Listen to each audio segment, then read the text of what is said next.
এতটুকুই, কিছুই থামবে না, কিছুই থামবে না। আপনার আমার মৃত্যু যেদিন হবে, খোদার কসম সেদিনও সংসারের বহু প্রয়োজনীয় জিনিস কেনাকাটার বাকি থেকে যাবে। এটাই সত্য, এটাই সত্য। দুনিয়া রাক্ষস, দুনিয়া অতৃপ্ত। এই রাক্ষস শুধু হা করে, গিলে খায়, আবার হা করে। অতৃপ্ত এক দুনিয়া। ওমা হাযিহিল হায়াতুদ দুনিয়া ইল্লা লাহবুন ওয়া লাইব। আল্লাহ বলে, বান্দা শুনো, দুনিয়ার জীবন শুধুই তামাশা, শুধুই খেলা।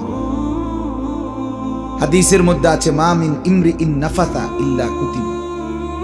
নবী সাল্লাল্লাহু আলাইহি সাল্লাম বলে, প্রত্যেকটা মানুষের যে নিঃশ্বাস পড়ে, এই নিঃশ্বাসটাও ফেরেশতা আমলনামার মধ্যে লিখে। ইম্মা ফি তাআতিন ওয়া ইম্মা ফি মাসিয়াতিন।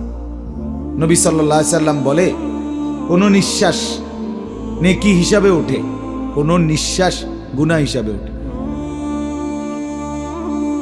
এই এখন আপনারা আমরা যারা এখানে উপরে নিচে ডানে বামে বসছি, আমাদের প্রত্যেকেরই নিঃশ্বাস আসা যাওয়া করছি কিনা?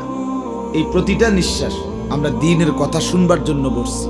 অতএব কসম খোদা, আমাদের প্রত্যেকের ডান কাঁধে নেকি হিসাবে আমলনামার মধ্যে উঠছে। এই মুহূর্তে যারা মদের আড্ডায়, জুয়ার আড্ডায়, নারীর আড্ডায়, জিনা,